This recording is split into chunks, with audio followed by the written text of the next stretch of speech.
My guest today spent years inside one of the most respected fields in medicine as a board-certified psychiatrist.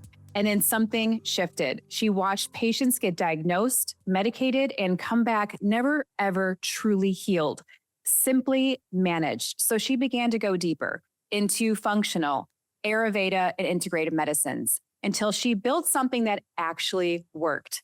A practice that doesn't just treat the symptom on the surface, but goes all the way to the root, which is why I love her. Her mission is to prove that lasting mental wellness is possible without dependency on medication.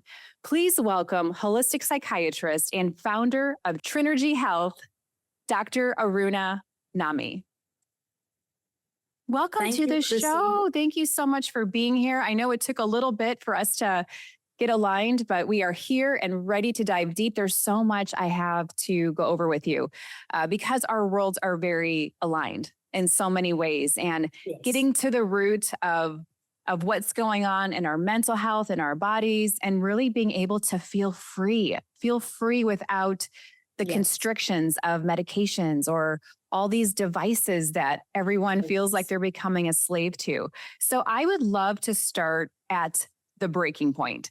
When it was, or maybe there was a series of moments that transpired along your journey where you just said, this is not the solution. I need to find another way.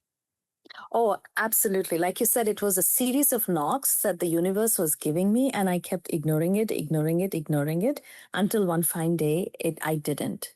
That's why, all in God's time. So, we were trying, but then today's the best day for us to have this conversation. And I'm once again having goosebumps as I say that. But basically, I mean, so I grew up in India. I did my medicine. It's called MBBS degree, and then I fell in love with psychiatry as a medical student, and I went to the top institute in India. It's called NIMHANS, National Institute of Mental Health and Neurosciences, and it was a very competitive program. They had only 14 MD seats. I mean, I say it because I was so passionate, about getting there, and I did my everything, and I go there, and I'm learning it. I really regard NIMHANS as a temple. Because we were taught to really practice ethical medicine, keeping the patient in front of us at all times. But it was still Western psychiatry. I was reading all the textbooks, DSM, ICD-10, and the main textbook, which is Kaplan and Sadok textbook of psychiatry. And I started my residency in 1999, and that was when I had my very first knock from the universe that I ignored. And so I was in my first year of residency, learning about schizophrenia, about the medications and everything.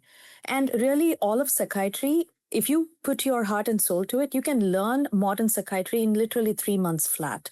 The diagnosis, how to diagnose, how to treat. It's a chemical imbalance, and there are a cluster of symptoms for each diagnosis. And of course, we are not taught how to look deep. It's just, if you have this cluster of symptoms, then this is the diagnosis. And then we have these series of psychopharmaceuticals. So if you think it is depression, because we are thinking it as a physician, if you think it is depression, then you give an antidepressant. If you think it is anxiety, you give an anti-anxiety medication. If you think it is schizophrenia or bipolar, you give an antipsychotic. It's really very simplistic. But in NIMHANS, we were taught to look for some medical and neurological causes, in the sense that I remember one of my first patients with psychosis, she had neurosyphilis. So we were doing LPs, lumbar puncture, CT scan. So it was more holistic in that sense, that it was drilled into me that I have to look at the blood. I had to look at nutritional deficiencies, tropical infections, especially like, syphilis in the brain, thyroid hormone issues. So I had that foundation there. But in 1999, this is where my epiphany happened. And I remember it even to this day. I watched a movie. It's called Annamaya. It's in my mother tongue, Telugu, one of the South Indian languages. And this was a biopic of a saint who is considered a musical genius who lived 600 years ago, 1492 or something he was born. And he became one of the revered saints whose musical tradition is actually still taught to this day, so 600 years later. And he wrote about 24,000 songs, each one different from the other, of which 14,000 survive to this day. So this is his genius. But when in the movie, what they showed was when he was around 1820, he had a spiritual awakening. But to my young psychiatrist mind, I was thinking, oh, poor chap, he had psychosis. Oh, this is schizophrenia. And the movie was very, very impactful. And I come back, I am actually in my reading hall and I'm studying. I had this big textbook open and I'm reading something there. And my mind was filled with these images. And I thought, oh, poor chap, how much he suffered, how much his family suffered. If only he had antipsychotics to put him out of his misery. And the back of my mind, a voice came up and said, but would he still have been such a great genius that we revere 600 years later? Mm. And I didn't have time to explore that. And why that thing came up is because even back then, I was taught that antipsychotics can only manage, they don't heal, they don't cure. And despite our best efforts, the trajectory for somebody with psychosis is eventual degeneration and disintegration into dementia, early death, all these other diseases. That was the paradigm I was in. But here we see, yeah, he had that quote unquote psychosis was a spiritual awakening, but he goes on to integrate that.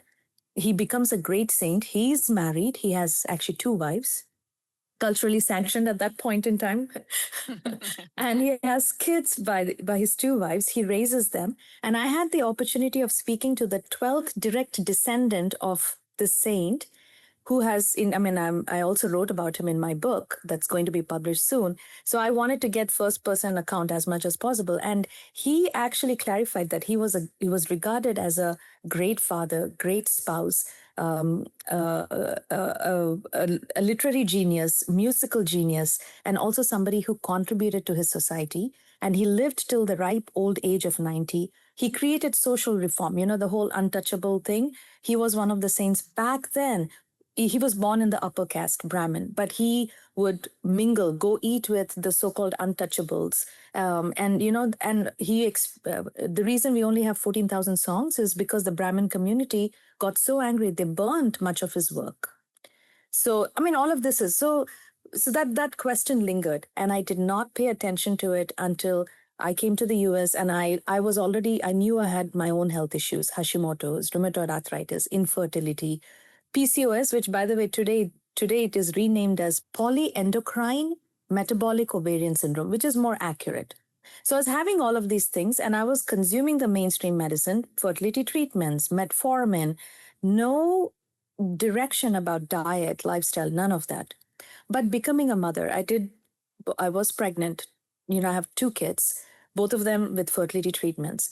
But it was with the second pregnancy and I had graduated from residency. I was at work, so I had more time that during my pregnancies and, lactation, all of that, I would stop eating out. No matter, I would have 36-hour calls. My first pregnancy was in residency. I would go hungry, come back and eat at 2:00. My husband would make something, or if he was, he was to work in Chicago, if he was not there, I would pester my friends to make some homemade food, but I would not eat in the hospital cafeterias. That knowledge simply existed that I was creating a life and I had to have the best. And same thing happened in my second pregnancy, but this time I had the time to ask, if this is not good for me or my baby and, the brain development, how is this food good for any of the patients that I'm serving? And that question led me to Dr. Google. And from there, I found organizations like American Board of Integrative and Holistic Medicine. My first conference with ABIHM, any holistic medicine conference, was in October of 2013. And my last American Psychiatric Association conference was in May of 2013. The contrast between what I was taught in this conference versus this, the personalities, the ego versus the communal atmosphere, the real medicine, the real cases, I was sold. And between 2013 and 2015, I got my diploma in integrative and holistic medicine. I pursued education in functional medicine, and Ayurvedic medicine spoke the most to me. So that's became my signature methodology, which is what I offer today. It's a combination of functional medicine, which brings in all of the modern technology, the labs, and makes it clear you're not shooting in the dark. But Ayurvedic medicine is the ancient wisdom, the energy medicine, the quantum physics. And in reality, they didn't have labs and all of these things back then, but they were still accurate because they could They developed this knowledge of studying and analyzing the energy blueprint of the person, energetic imbalances, and also how to balance that with diet, lifestyle. So everything that we do is energetic. The food that we eat, when we wake up, when we go to sleep, how much we move. I mean, even in Ayurveda, even exercise is not all exercise created equal. So if you are a Vata person, we don't recommend running and jogging and all of that. That's ideal for somebody with Kapha. Vata people, it's water aerobics, yoga, Tai Chi, those kinds of, more nervous system regulating, because Vata is more sensitive. They're like the hermit crab without the shell, especially when they're imbalanced. Whereas Kapha is like the rock. So, I mean, all of these things, everything, meditation. And today, the two things that I like really bother me is that so many of these things are misrepresented as it is, as more cultures are, incorporating it. And even the scientific community, like you see ashwagandha, oh, everybody's on ashwagandha. Now we are on the saffron track. But in Ayurveda, again, no herb, no intervention is given as a cookie cutter approach. We don't treat the disease. 10 different people can have the same diagnosis according to DSM, same depression, but we look at each one's energetic imbalance, energetic signature, and the herbs that we use, the lifestyle recommendation. So Vata person with depression, of course, we will give them saffron and even ashwagandha. But somebody with a pitta-driven depression, those two would be, it'll make them worse because these two are very heating herbs, and pitta, you're already on fire, and it's going to make you worse. Right. I'm going to stop you right there. So Yeah. we know we have a lot of information to unpack, and thank you for sharing all of that. So it really became, from what I'm hearing, a series of events. It's like your own personal journey of exploration that really led you to this shift from being strictly just medical based, medication based, to a whole new world of understanding that really it's about whole human evolution and getting to the root of what is going on. And so, yes, I love this so much. You've actually said that there's no real chemical imbalance driving mental illness, which is really a bold claim to make for many people listening. How did you arrive on this belief? Because, and it's not a bold claim if you understand the science, or rather, if the science is made more public. The most recent study that was published came out in summer of 2022. And there were many other studies before that, but this is the most robust study. They looked at 70 years of psychopharmacology research, 70 years of research looking at the chemical imbalance hypothesis. And they came up empty-handed. So if you look at depression and anxiety, in some people, serotonin is up, in others, serotonin is down. Same thing, dopamine transmission in psychosis. In some people, it's elevated. Some people, it is down. But they experience the same syndromes. Because, see, what's happening when, and I'll explain why. So they have to do a lab test, right? Either a blood test or a CSF or some kind of an analysis. And they're only getting that particular slice in time, and they're extrapolating it to the whole episode of illness. Whereas what's happening in our bodies is that depending on how much sunlight you get in the morning, that influences how much serotonin you're making. Or if there is a lot of internal chaos, that influences whether you're making a lot of cortisol and adrenaline. So everything is, it's a multi-directional. And our system, it has an intelligence. And that intelligence is constantly checking internal environment and external environment. Right. And I would add to that, is it fair to add to that also unresolved childhood trauma that is also adding to the equation? And I feel like that is so overlooked as well, rather than treating that whole part of the life. And I mean, I do a lot of inner child healing work, and, I see this come up. And so I'm curious, I know you've also mentioned that bipolar is the effect of childhood trauma oftentimes. I'd love to hear you elaborate more on that. Yeah. So as you said, it was a bold claim to say that chemical imbalance does not exist. So then I had to really understand for my own sake. So what is it that I'm doing? And really from 2016 is when I started my holistic practice. A lot of learning happened really from working one-on-one. And I decided to implement very simple things. It was just gut healing and bringing the person back into balance emotionally. And then I saw clear patterns emerge. So all of this crystallized when I sat down to write down my thoughts in the book, which is, going to come out. That's, I mean, really, it better than typing, writing it down, or even, I did type it. So maybe, but really journaling your own innermost thoughts is really, really key to understanding, to come to these clarifications. And then when I asked myself, so what is it that I'm doing? What are the root causes? Only three things kept showing up in patient after patient. The first one is diet and lifestyle. And that is the choices that we make on a day to day basis, which either indicate that we are loving and caring for ourselves or we are not. The second one is trauma, the early life trauma. Absolutely. Because trauma influences not only the mind, obviously, how we relate to ourselves, how we think about ourselves, but it also impacts the gut brain axis, cortisol metabolism, the whole cortisol hormone, how much it is released, when it is released, all of that. The rejection sensitivity that is directly related to that early life trauma. So we're like Tinder and who hasn't experienced, right? We all go through. And we become that rejection sensitivity is like Tinder, like very, very easily our nervous system has gone into that survival mode and it is viewing slightly negative or even innocuous stimuli. So trauma is absolutely, and I say that not only bipolar, for every disease, we have to look at how trauma has impacted. And I've not found, I mean, like I said, first I saw the pattern show itself, and then I started to apply the pattern to anybody new, and it holds true. And the third arm is T, another T, it's the toxin arm. Environmental toxins and internally generated. When we are beating ourselves up, we are generating toxic molecules in our body that then causes more problems.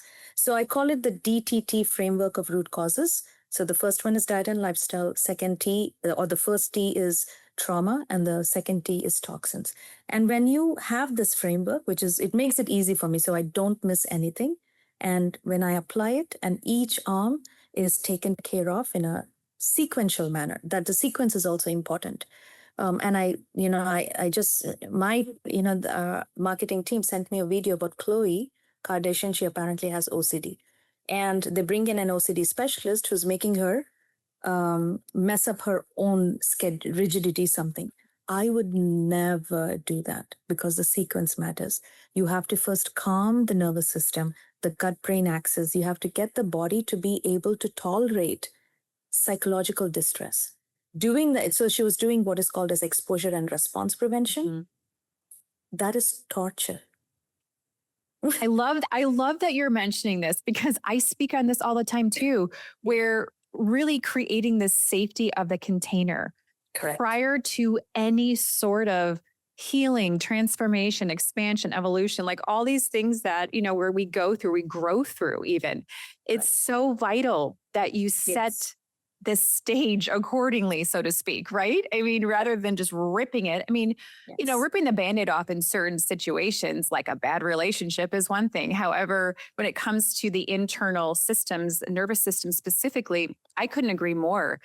How do you go about the process is really where I feel you're going to have a long lasting positive shift or something that's going to be possibly even detrimental to the patient. Correct.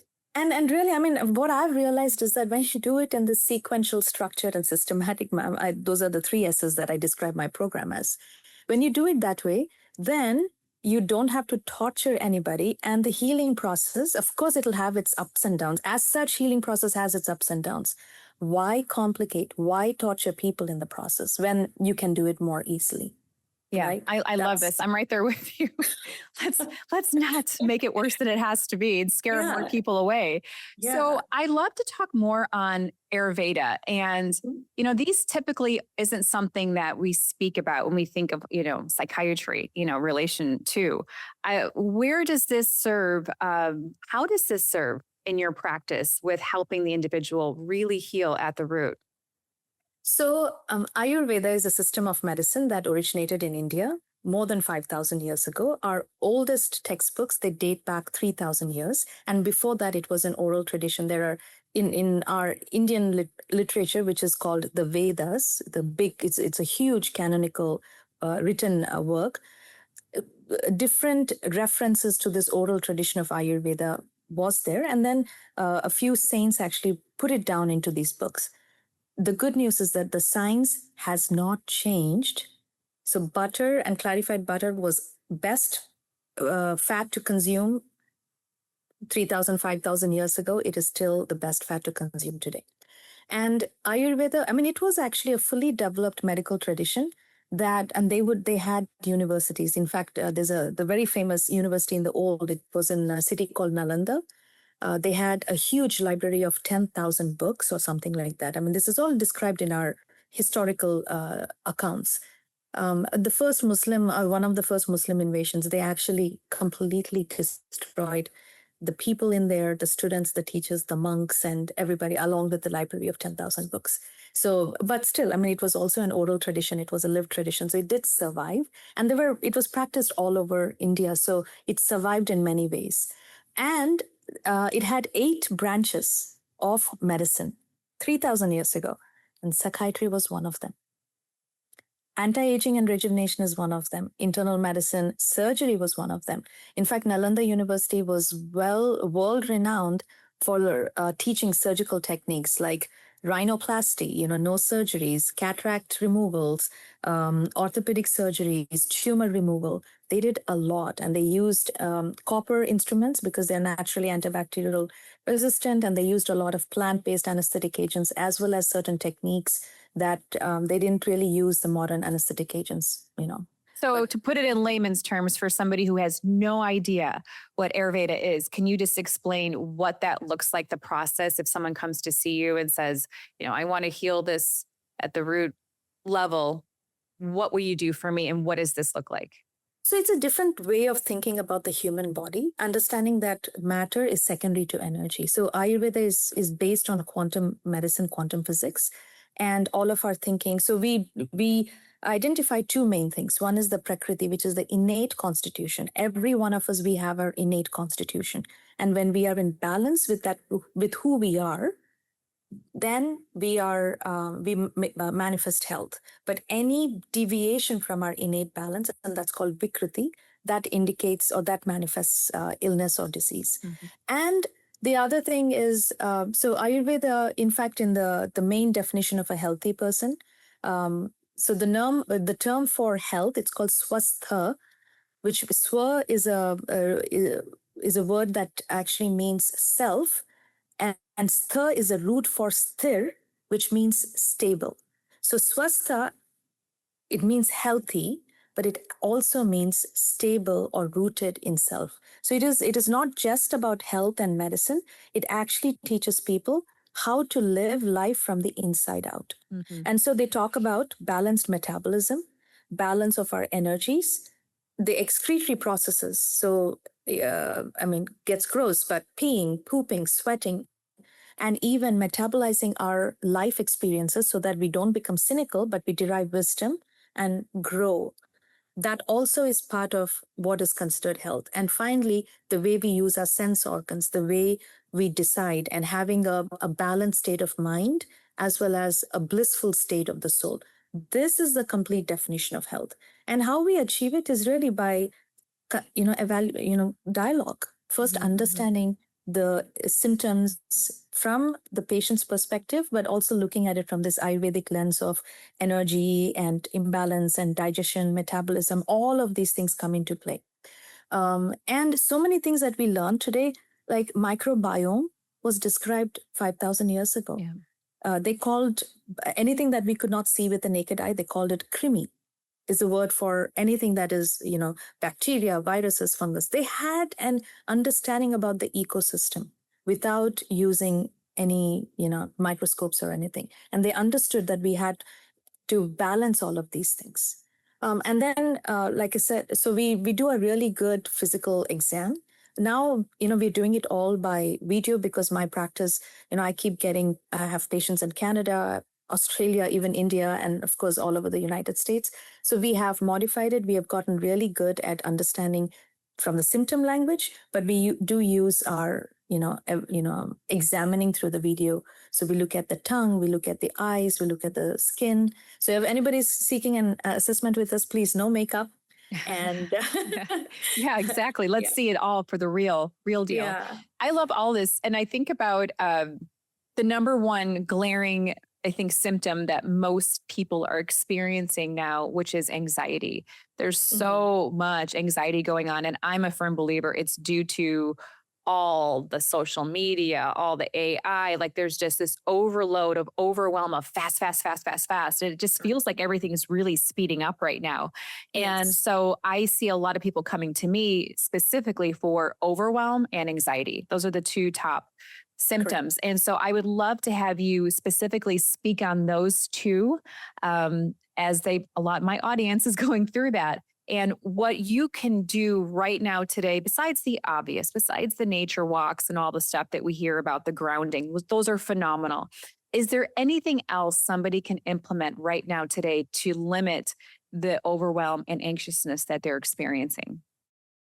So both from functional medicine and Ayurvedic lens, it would be the DTT framework. We look at the diet and lifestyle, trauma and toxins. But and purely looking at it from from an Ayurvedic lens, all disease begins in the gut. So anybody that is overwhelmed and anxious, you're not eating right and you're not digesting the food that you're eating, both.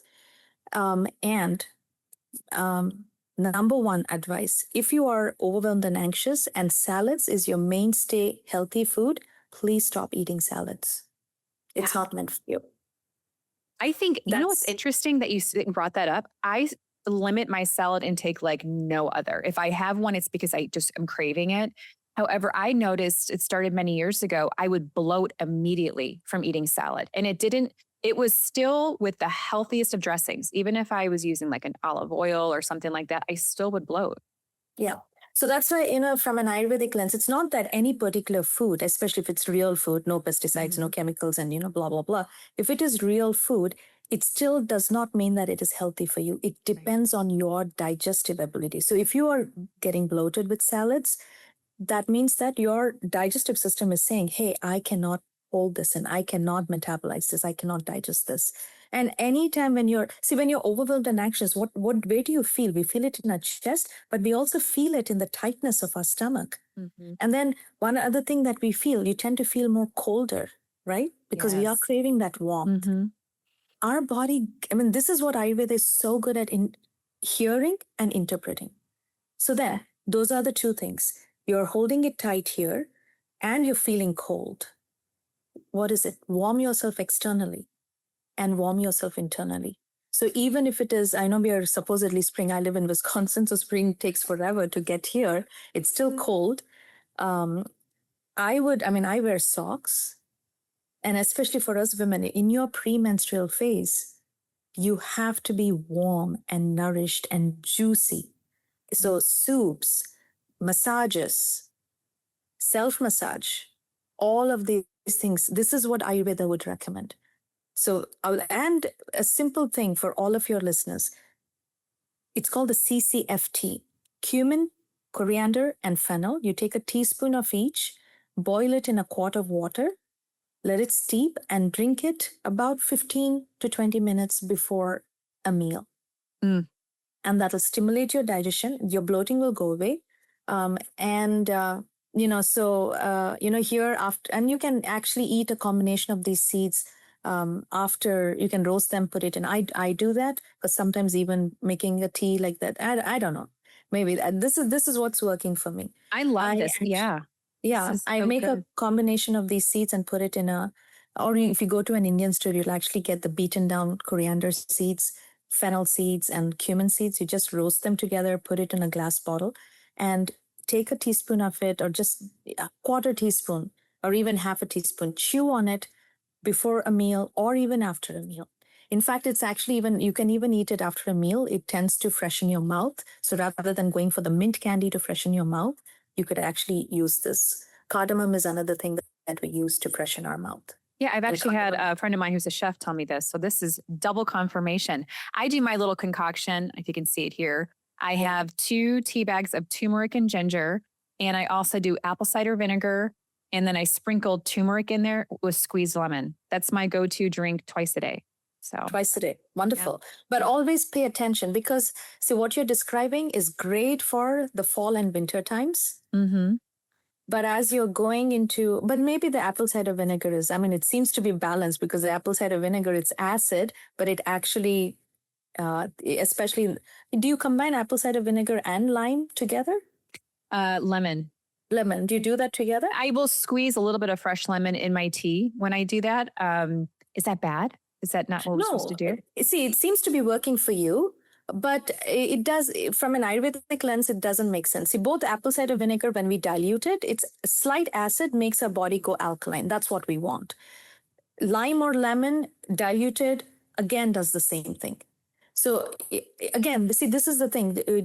If always check with yourself and Yeah. check about the seasons. Like in summertime, diluted apple cider vinegar or diluted lime or lime juice. In fact, the traditional way, the Indian Ayurvedic way of making a lemonade is with the juice of lime or lemons, a little pinch of salt, black salt typically, pinch of cardamom powder, and cane sugar and mint leaves. So this is actually a very cooling, or it's called a pitta balancing drink, because even cane sugar is actually balancing. Molasses, on the other hand, is very heating.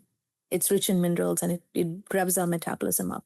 But cane sugar is actually an obviously organic, unrefined cane sugar. So that would be cooling to the body. Hmm. So, I see so you have to, how specific you're getting. Yeah, that's interesting.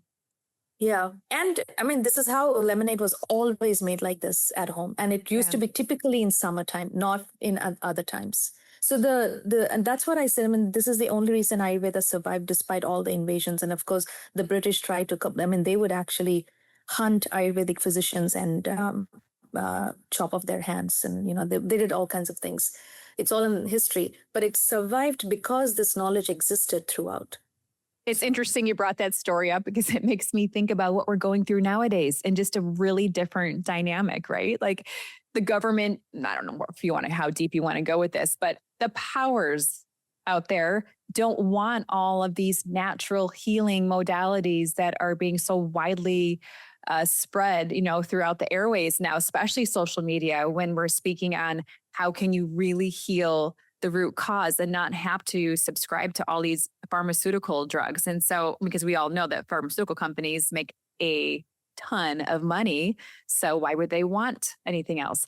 Yeah, when you just mentioned even history, historically speaking, we're seeing it in a different wave right now. Correct. Yeah, absolutely. I mean, I was actually in DC May 4th. I got invited to the Maha Summit on mental health and over medicalization problem. And I got to see that firsthand. I do think that some actors, I mean, RF Secretary Kennedy, I really applaud him for what he's trying to do. But on the other hand, some of the other officials, the way they were talking, I mean, I was like, oh my God, they all felt like NPCs to me, the non-principal character with the script that they were going off of. Yeah. Like, I mean, somebody from, I'll share this. I don't want to name, but they were from all the 3-letter organizations, NIH, NIMH, and, CDC, FDA, everybody was there, all these officials. And somebody asked one of these officials, and I think she's an epidemiologist within these organizations. So she does data gathering and studies, and that's her role. Somebody asked her, so what are we trying to, what's the relationship between exposure to antidepressants in pregnancy and outcome on the baby? And this woman is saying, oh, data. We need to first have data. We need to have data. And I'm like, are you effing kidding me? We've been prescribing these medications for 50 plus years. Go look into any registry. The data is there. So, and I'm not kidding you. Just yesterday, I saw this article that is exactly talking about the neurobehavioral effects on the baby if a pregnant mom is. And I've read those articles. It exists. The data is there. And you're from the governmental organizations. It's your job to collect the data. And if you think the data does not exist, then it's your job to design a study and do it. Right. So, I mean, some good things happened. I don't want to throw the baby out with the bathwater. But it was so crazy that they would preface it with, yes, some people need antidepressants. And I'm like, no, nobody needs it. I mean, this was what was going on. But, the needle has moved in the right direction, and I'm grateful for that. But my impatience also was, it was, yeah. It is. I'm glad to hear you speak out on it. And I wish more and more people would. And maybe they are going to start. I don't know. I guess that leads me It to is my next. beginning. Yeah, I guess it's my next question is, where do you see conventional psychiatry heading over the next decade, and what needs to change most urgently right now? Conventional psychiatry is heading into its coffin. And I don't say that lightly. I see that, and before going to the summit, I thought that there could be a role for government to play. But honest to God, the change is going to come from you and me, and all of the listeners. I mean, as consumers, you decide where you're going to spend your hard-earned money, and if that money is not going to give you the ROI of your health and well-being, then take it elsewhere. And I say that because, I mean, you see, if somebody is coming to work with me and they're investing with me, I'm not going to take on the ownership of your healing. I'm here to show you the path. And it is your responsibility to pick it up from there. Having said that, I mean, I do want to say that anybody that claims that, oh, I will fix you, no, fixing, it's an inside job. No, that's the whole point of any part of this process is you have to do the work. Yes. And anybody, I say the same thing, anybody who ever claims that they are a healer or they are the only go-to person to experience relief from symptoms or whatever, that's a really bold claim in of itself to make, because I've, over my 28 years now on my journey of health and wellness, I have seen firsthand that oftentimes it was really me that had to show up and follow through, right? Mm-hmm. Like at the end of the day, there was no quick fix. No one was coming to save me. I literally had to make an intentional effort every single day, to show up and do the work and see it through. And not just in the moment too, when it felt right. Like even when I was either bored or, when it was inconvenient, it was still following through on what I knew would be beneficial for as long as like I could see it, see it be. So yeah, really important. Very important. You have to show up and do the work. Yeah. And in that same vein, I would say it's courage over fear, faith over fear. You have to choose courage and faith because, and sadly, I see this in the community where there's so many young people are affected by harms of psychiatric medications. And now they are in this weird dynamic where they're speaking out about it, but that victimhood of being harmed by these medications is now becoming an identity of its own. So that's every time the ego comes into play, every time the ego is trying to latch onto a new identity. And really, healing is about giving up these layers and layers of ego until you are literally psychologically bare naked. It's just you and your maker, which is also you. I mean, creation is within us. I'd love to hear your perspective on, I mean, I speak on this a lot, but I'd love to hear your perspective on how do you guide someone to help release the ego? So, I mean, I'm laughing because sometimes I think, I mean, my patients have said this. They've said that, oh my God, you're going for the jugular. It shows up. I set the stage. So I do educate, like, this is what needs to happen. It is about going inward. So I teach self-awareness, number one, of mind, body. And then I teach how to differentiate between your soul, the inner voice. It's clear, it's soft, it's quiet, it's not going to badger you, and the voice that's coming from your egoic mind. So we set the stage between those two. And as people are working with me, incidents happen. And then we open it up. And then, of course, I become a mirror. And if somebody's trying to, hide away or look away from the mirror, I'm like, no, no, no. Here, look here, look here. And it is that process of looking at your own self, your shadow self, and then going through all the disgust, the disappointment, and the rage, and then finally acceptance and love. And you do that, you integrate it. And then that's how then when a similar situation comes up, now that you've had that experience, it gets easy for the person to then be able to, I don't need to go into that shadow self. I can integrate that. I mean, my shadow self needs something, that rage. The rage is legitimate. It actually shows us where we are giving up our courage and faith in service of fear. Yes. What comes up for me right now when I hear you speak is the Rumi quote of what you are seeking is seeking you. Mm. So what you are seeking is seeking you. And when I think about that, it lends to exterior, outside of us. What am I seeking? Am I seeking, a better paying job or bigger career or the perfect spouse or partner or whatever that looks like? When the answer really is to what you were just speaking on, it's within us. Like it's already there. We don't need to seek it. It's already within us. And so when we can reflect that back to the inner work, to showing up for ourselves, to nurturing ourselves fully, to pouring into ourselves, which is not selfish. It is just the opposite. We can begin to reflect that back out into the world in such a powerful way that it's not even reflection. It's actually an overflow.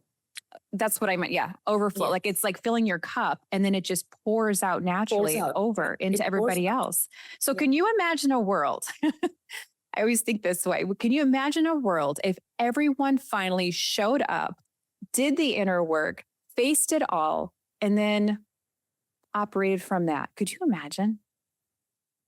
I think that's the 5D world that we're all moving into. Yes. Like that's the only world the ones that do the work. Only that's the world I want to be a That's the part passport. And that's your the stamp, your visa and your passport is you doing the inner work. And no, I can imagine. And and we are creating pockets of that. Yeah. The resonance that even you and I feel is like, hey bestie, I got you, I know you. Yes. Right? Yes. Like rising together and not judging one another and not spewing our crap and unhealed wounds on each other. Like really taking accountability and recognizing, hey, I don't want to show up like this anymore. And so what can I do right now to shift this? Like taking total and complete ownership and responsibility is, I always say, is such a liberating feeling. Because you now understand that you may be the problem, quote unquote, but you're also the solution. Yeah. Yeah. I mean, I start with the CCFT. I'm not overselling that really, but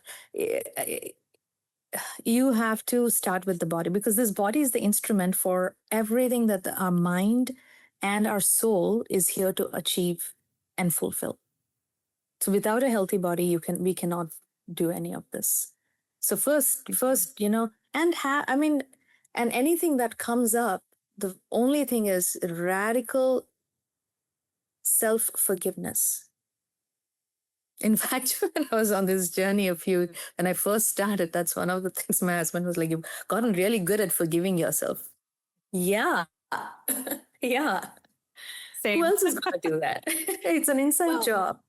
The shaming doesn't get us anywhere. So it does. I believe that's a poignant part of the process is the forgiveness aspect of it and truly forgiving, not just saying I forgive, but forgiving others and forgiving yourself. And this is really a pinnacle moment that I believe starts shifting just the way you start showing up in the world and the way you hold even a deeper sense of empathy for others along the way. Correct. Yeah.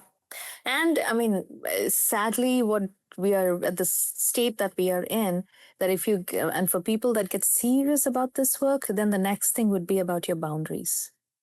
And I say sadly because you are going to give up a version of you that existed without boundaries. And that's not going to go down well.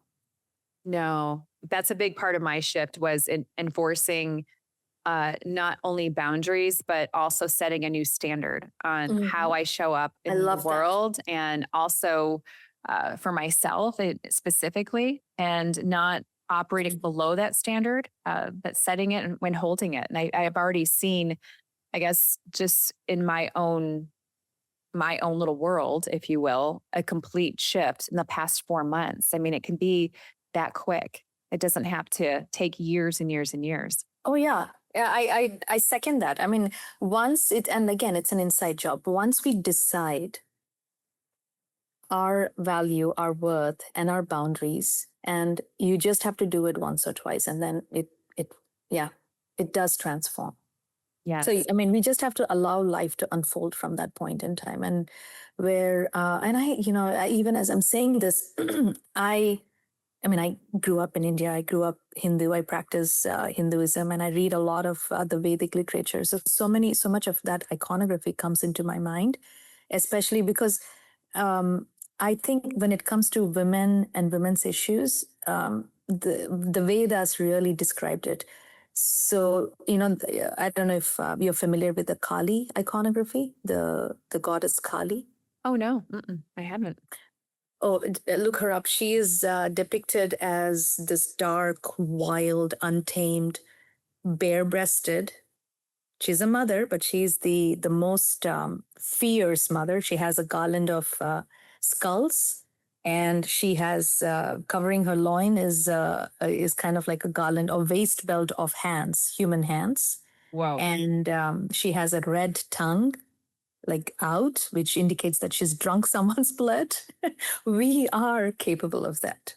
That is the divine feminine in her most fierce form.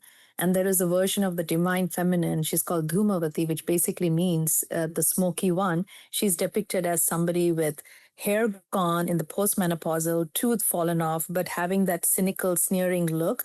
But she's a goddess too. And everybody, it's clear, you look at her and nobody wants to be around her. But she is like, I am who I am, and I don't care whether you are here or not. And there are temples even to this goddess.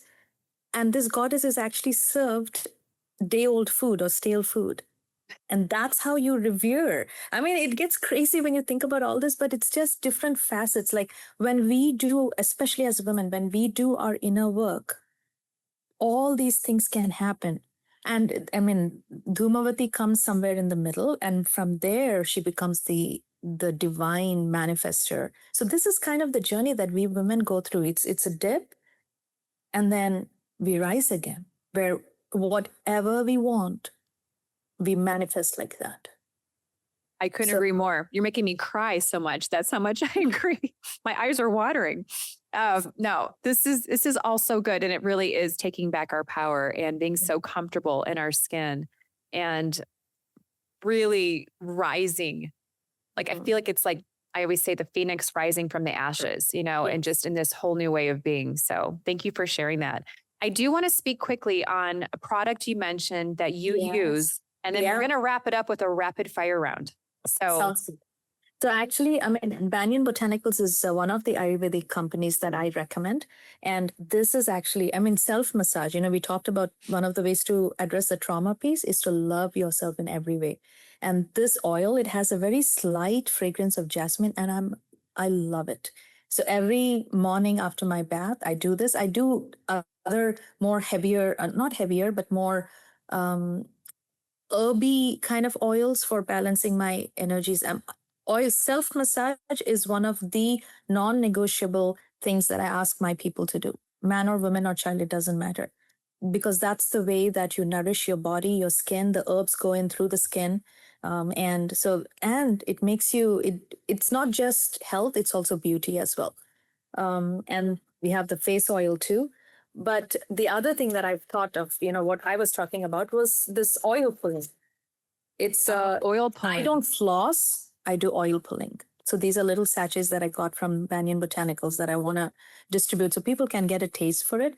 So after you brush and scrape your tongue, it's about 15 ml, so about a tablespoon. You take it orally, hold it in your mouth, and you just swish it like you would with mouthwash, but you do it for 15 to 20 minutes. You have to build your way.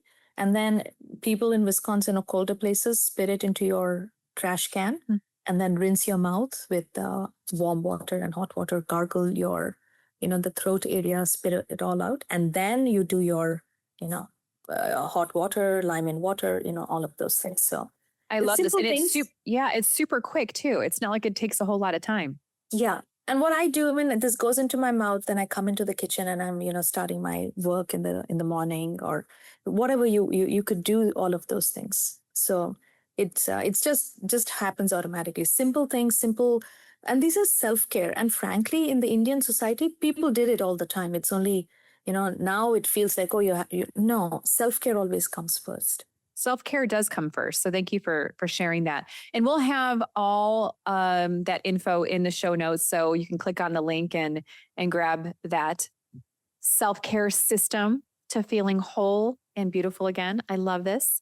Thank you so much. Are you ready for your rapid round? We can wrap this up and sounds good. All right. Now she has no idea what these questions are. No, I say. So super quick 10 questions. Are you ready? Mm-hmm. First thing you do in the morning to mentally prep your day for success. So the first thing that I do, actually, I started doing this breath work. It's 30 minutes of, just sit down on the side of the bed and I keep it changes for me because you get bored. But the first thing that I do as soon as I get out, put my feet on the ground, still sitting on the bed, and I do this Kundalini. It's 3 sets of 30 breaths. So as fast as you can. It shifts my energy. I also listen to a lot of these, the positive affirmation kind of a thing on the side, or I listen to classical Indian music. There's lots of things that so I set the tone for myself that I way. was just thinking that. I was like, you are setting the tone intentionally for your day. Correct. Yeah. Love it. The one wellness habit you will never give up. Hot water in the morning, my oral routine, and the oiling routine. So the book that changed the way you think. So many. Dr. Dispenza's books I highly recommend, but more recently, the one that I'm absolutely loving, it's by Larry Crane, Crane, and the book is Love Yourself and Let the Other Person Have It Your Way. Ooh, I'm going to get that book. Yeah, yes. It's easy, it's simple, it's... but the title is provocative. I bought it. I was joking at home that I'm going to love myself and make all of you do what I want. But it's actually loving ourselves and then overflowing that love to anybody and accepting people where they are. But that's what happens. Yeah. Yes. What do you do when your nervous system needs a reset? I focus on my breath. I listen to music that calms me down. And I'll probably go for a massage. I intentionally stopped doom scrolling.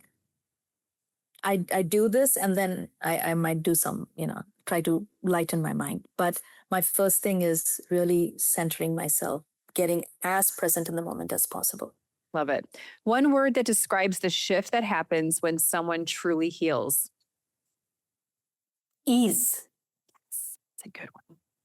The biggest myth about mental health you wish would die, go away. That it is incurable. Meditation or movement? How about a walking meditation? It's mine. That's actually Dr. Dispenza's work. He does teach walking meditation. I do him daily. What would you tell your younger self, the one still inside conventional medicine? Run. Honestly, listen to yourself. Pay attention to your soul and run, and it's going to be all okay. Complete this sentence. True mental wellness is self-love. Rooted in self-love. Yeah. And last one, if you could leave our audience with one piece of advice regarding their mental health, what would it be? I would go back to the CCFT, and I'm not overselling it, because this really depends on here. This is, we call the gut the second brain. It's the first brain because even your serotonin is made there. So go to fix your digestion. Majority And I will give you a statistic from my clinic. People with OCD, moderate to severe OCD, just by changing their diet and taking some Ayurvedic supplements. And in the beginning, I'm really just focused on their gut health. Almost all of them tell me that 40% of their OCD symptoms, obsessions and compulsions and ruminations, comes down by 40% in 4 weeks just by doing this. That alone is just mind blowing when you think about it, and how quickly you can start experiencing a whole new way of being simply by tightening up and cleaning up your diet, your lifestyle, the things you allow yourself to, your environment. Like, these are factors that we can literally take full and complete ownership right now today and experience an incredible new way of being. Correct. In fact, if I were to kind of modify that, what I would say is that the other thing, so that was about the body, but when it comes to your mind, really follow your joy impulse. Only to commit to doing only, and I'm not talking about hedonistic pleasure. I'm talking about true joy, which makes you feel at ease inside. So first of all, the problem is, all of your listeners who are overwhelmed and anxious, I guarantee you they have not experienced for a long while what it feels to be at ease on the inside. So I couldn't agree more. And I do believe a lot of it is due to the way the energy is shifting in our world. There's a lot of fear like never before. There's a lot of uncertainty like never before. And there's so much pulling at us like never before. So it's like this ticking time bomb that's ready to just erupt. And for those that are really in tune with what's going on, you can feel it. Even I do. Can I push on that? Can I just push a little bit? Yeah. That's just a narrative that you're choosing to believe. Yeah. Like, I live in the same world. I live in the same world, and I hear all of this. Like, even when I was in the DC summit, I could see, and I was like, that's not for me. I said, I even approached one of the officials and I told him, hey, look, you're good that you guys are talking about the over-medicalization, but let's look at DSM.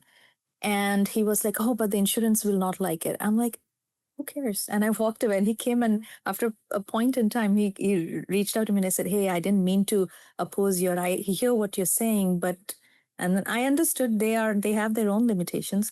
And I walk away thinking that it may happen, it may not happen. That's the whole animal by itself. I get to choose how much I want to interact with it. I love this so much. Okay. So the words that just spoke so clearly that I'm going to be on repeat, and I've actually have said this in a different way before. That's not for me. 4 words. That's not for me. Yeah, that's not for me. Yeah. Like, I speak on this all the time, the stories we tell ourselves. And really, the problems, quote unquote, that we are experiencing are simply the stories that we are creating. Yes. But again, that's where the sequence matters. I am here because of having done the, balancing my body, my energies, the spiritual growth and all that. So for many of your listeners, when they're just starting out, this may seem like, what the hell is she talking about? It's real. Yeah, it is real. But only when you have lived from the inside out, like really that swastha, when you've lived your life rooted in self, then you will see that I am the creator of my reality. And it doesn't mean that we don't experience negative emotions or negative situations. Get very present, feel it, and then let your inner soul guide you as to what you need to do. And then accept it.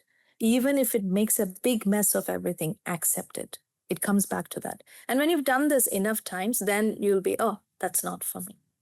Yes. And that's why they call it a practice, because it's intentionally showing up every single day. And repetition is key in anything.